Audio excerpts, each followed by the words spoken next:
Hello, my name is Greg Greenberg with Hanna Instruments, and today I'm going to demonstrate the HI98127 waterproof pH pocket meter.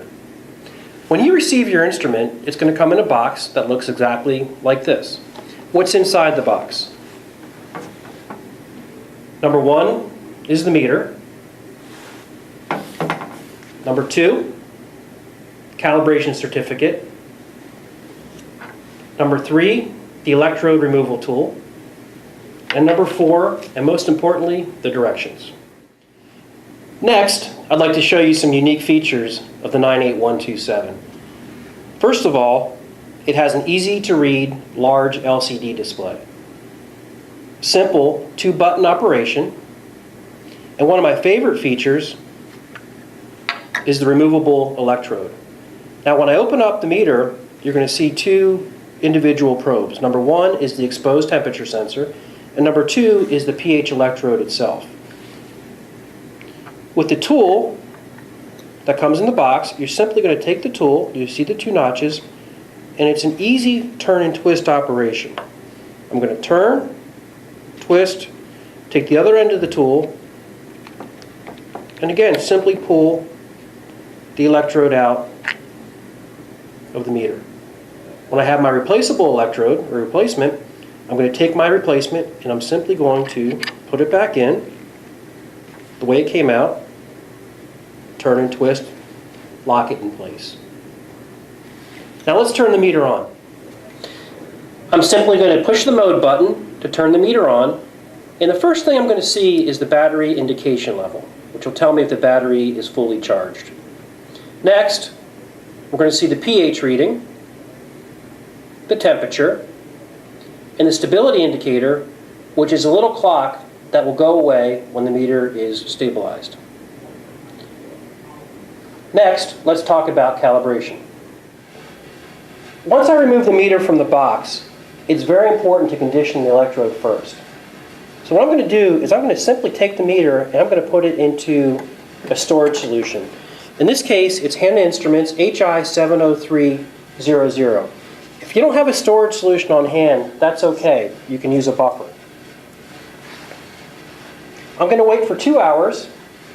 I'm going to take the meter out of the storage solution, and I'm going to rinse it off in purified water. I'm going to get all the storage solution off of the electrode. Then what I like to do is I like to blot it onto a paper towel to get any excess water off of the meter.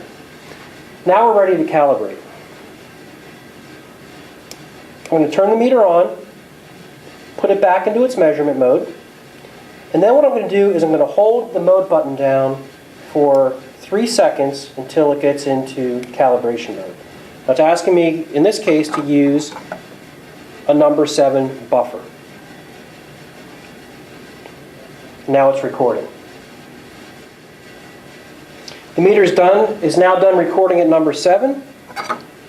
So I'm going to rinse it off in water once again, get that buffer off. I'm going to put it into number 4 because that's what it's asking for. And now it's recording at number 4. Okay, we're ready to use our meter. Now it's important to note that you can either do a 1-point calibration, so if you're done calibrating at number 7 and that's good enough, then you can go back into the escape mode and go into measurement and measure the pH of whatever solution you're measuring. Or if you want to do a 2-point, depends on whether or not you're measuring an acid or a base or preference, then you can go into number 4 or number 10. It doesn't really matter. So in this case, I'm going to turn the meter off, turn it back on, go into the measurement mode. My meter is now calibrated and ready for use. Next, I'd like to talk about some setup features. The 98127 has a few setup features that are important to talk about. When the meter is in the measurement mode, what I'm going to do is I'm going to hold down the mode button for 3 seconds, go past calibration, go to temperature. Now, if I want a Celsius reading or a Fahrenheit reading, I can simply change that setting with the set hold button. In this case, I'm going to go to Celsius. So when I do my temperature reading, I know that in the measurement mode, my reading is going to come out in Celsius. If I want to change my buffer set, I can toggle back and forth between 6.8 and 7. So in the case that I want 6.8 as my starting number, then I'm going to toggle on 6.8 with the set hold button, hit the mode button, and that's going to take me back into the measurement mode. I sincerely hope that you enjoyed my demonstration of the Hanna Instruments waterproof pocket pH meter. If you have any additional questions or need support, please contact your local Hanna office. Thank you.